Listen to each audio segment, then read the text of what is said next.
Thank you for that, Mercy. And we're staying with the journey of hope tonight in studio. One of the students who survived the April 2nd attack at the Garissa University, Geoffrey Griffins, a Bachelor of Business Management student at the campus at the time. Geoffrey, thank you very much for talking to us this evening. I want you to take us back to that fateful day last year. You were a student at the Garissa University. What happened and how did you manage to escape? Okay, thank you very much. To take you back on that fateful day, it was second in the morning, Thursday morning. Actually, we had no classes because many of us wanted to go to the holiday.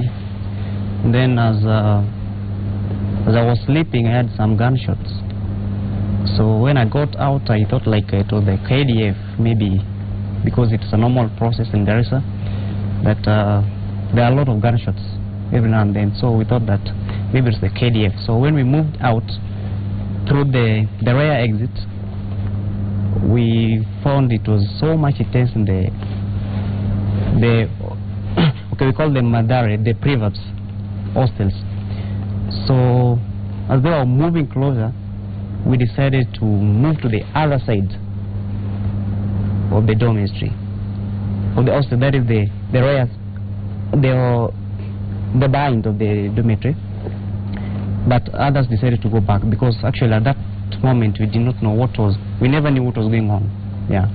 So when we moved the other side,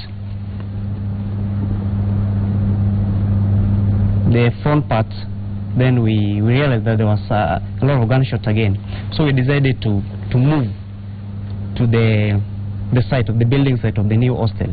So when we moved there, actually the gunshots were following us. So we decided to run and move towards the field. So when we moved to the field, we decided to stop and maybe view and see what was going on back.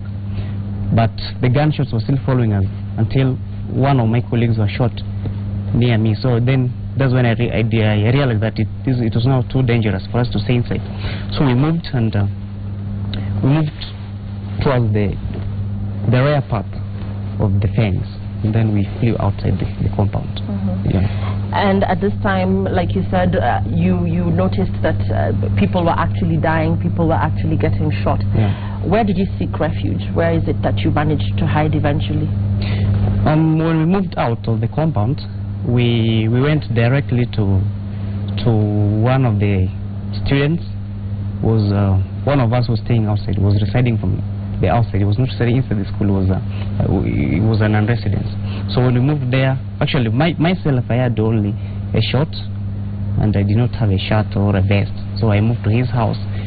And then that's when he assisted me with the trouser and a shirt.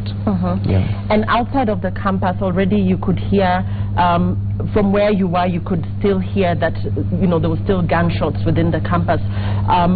Who acted, to respond to the emergency situation there? Were you able to establish from where you are whether those who were still within the campus were actually receiving help?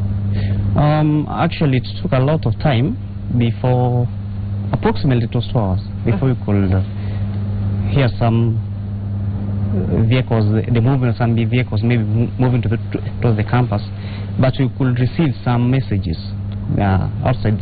There's some of us who managed to move away the phones, to escape the phones. So we could hear some messages, they could send us some messages that they were actually the Al-Shabaab. We didn't know. Yeah. So when we asked them about anybody going to the university, because we also feared moving to the university again. So they told us that nobody actually. It took around 2 good hours, yeah, before anybody could respond. How many of your friends, Geoffrey, lost their lives in this brutal attack? People that were actually close to you? I had a lot of friends. Actually, everybody was my friend, being that I was a politician on the campus. So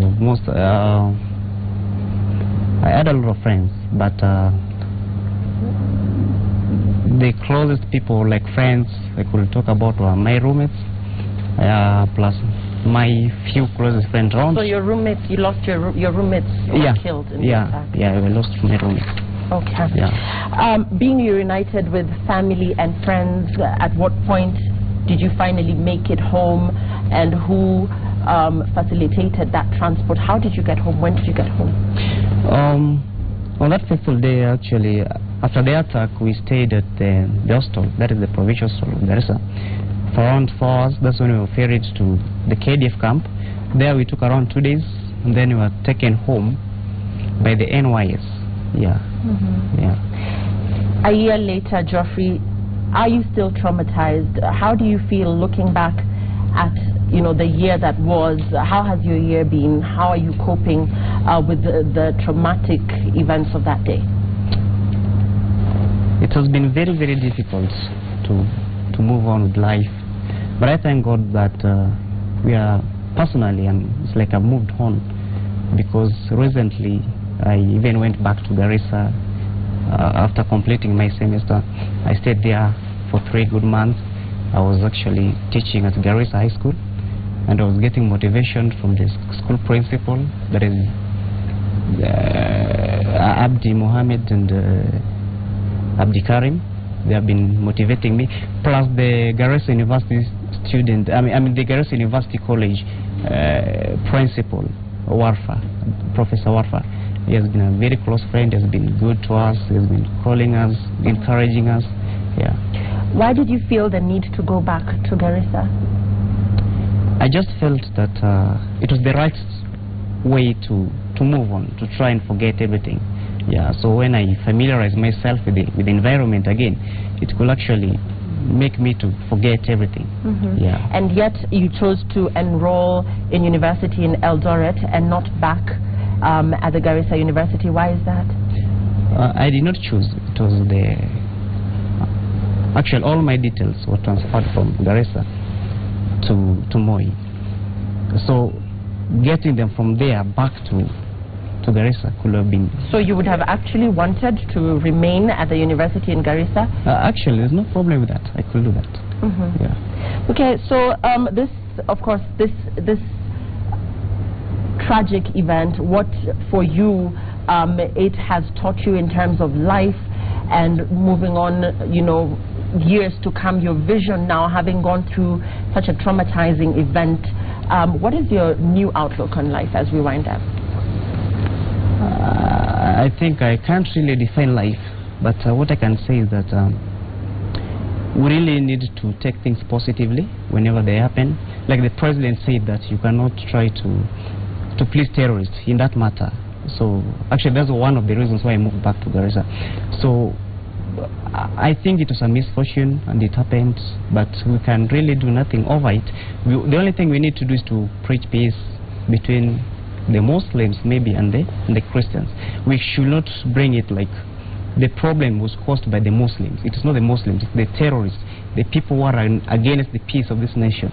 So I think we don't need to hate anyone. We really need to take life positively from that point. Geoffrey Griffins, a Bachelor of Business Management student who survived the 2nd of April Garissa University attack that killed 148 Kenyans. Thank you very much for sharing your story with us, and indeed we wish you all the best in your future endeavors. We're continuing with Citizen Weekend, and coming up,